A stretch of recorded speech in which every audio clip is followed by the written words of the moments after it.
From Silicon Valley to Switzerland, a handful of banks who've either collapsed or needed tens of billions of dollars this week to stop them from going under suffered from different problems. But collectively, they've created a new dilemma for two of the world's biggest central banks: raise interest rates again to drive down inflation, or ease off to give commercial banks a break. The Governing Council today decided to increase the three key ECB interest rates by 50 basis points.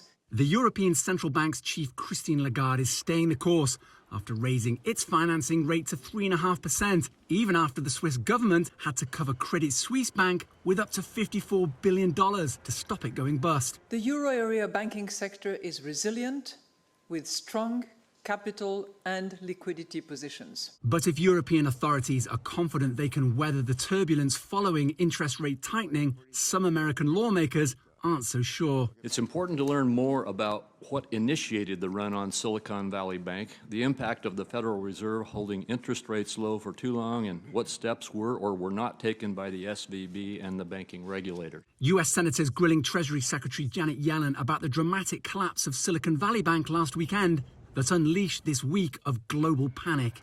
SVB had invested heavily in long-term bonds whose value dropped when the Federal Reserve started raising its benchmark rate. It tried in vain to stem its losses, and when customers pulled their deposits, it went bankrupt. A similar situation for First Republic, until it was thrown a $30 billion lifeline on Thursday by its bigger competitors. The Federal Reserve has raised the benchmark interest rate that influences most types of credit from 0 to nearly 5% in just a year. That's one of the steepest and fastest rate climbs in history. So the crucial question for the management of these banks that have gone under is, why didn't they see those rate rises coming and adjust their portfolios when they knew those rate rises were coming months in advance? But if other banks have been caught out, then what does the Fed do when it meets for its next interest rate rise meeting on March the 21st? The Fed initially said it needed to raise that rate much higher than it wanted to drive down inflation, running 3 times higher than its 2% target. But it now has to consider this crisis of confidence, leaving analysts divided over whether the Fed will pause further rate hikes or continue raising them, potentially exposing more banks.